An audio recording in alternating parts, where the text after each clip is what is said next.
Жыл соңына дейін Сәуле шағын ауданының тұрғындары оптикалық желі арқылы сапалы интернетпен қамтамасыз етіледі. Бұл жұмысты жеке инвесторлар іске асыруда. Оптика желісін қамтумен айналысып жатқан компания директорының сөзінше, мұнда 80 километрді қамтитын абоненттік кабель тартылған.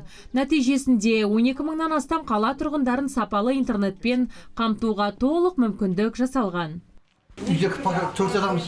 Төртеуіңізде қосылған кезде несі скорость түспей ме? Жоқ. Бұрынғыдан қайда жақсы болып қалды. Өте тамаша. Бұлар енді специально немен тартты ғой. Волспен немен тартты. Мына YouTube па? Иә.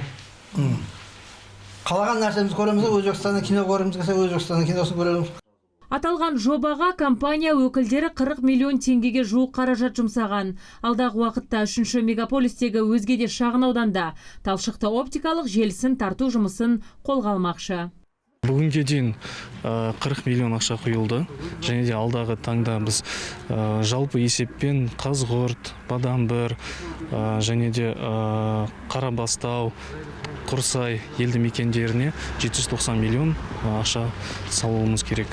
Қазіргі таңда 40 миллионы құрылды. Және де осы жұмысымызды Сәуле мөлтек ауданынан бастадық. Және Сәуле мөлтек ауданына Жаңакент көшесіне өзіміздің өзіл сөзімізді қойдық. Қазір мамандар тұрғындардан интернетке қосылуға өтінім қабылдап жатыр. Қала әкімінің орынбасары Мақсұт Исақовтың сөзінше, жеке инвестор ұсынған ғаламторға қосылу қызмет ақысы нарықтағы бағадан 50%-ға төмен. Бадамды жаңағы келесі жыл қаңтар айында деп жатыр. Жалпы Қазғұрт мөлтек ауданына да интернет тартамыз деп жатыр. Бұлардың енді ерекшелігі басқа компаниялармен бұларға жәндегі бірінші кезектегі қосылуы бағасы төмен. Басқа операторлармен қарағанда, сосын интернеттің сапасы өте жақсы. Жаңа біздің жігіттер тексеріп көрді. Негізі 20 бит болу керек, қазір 26 көрсетіп тұр.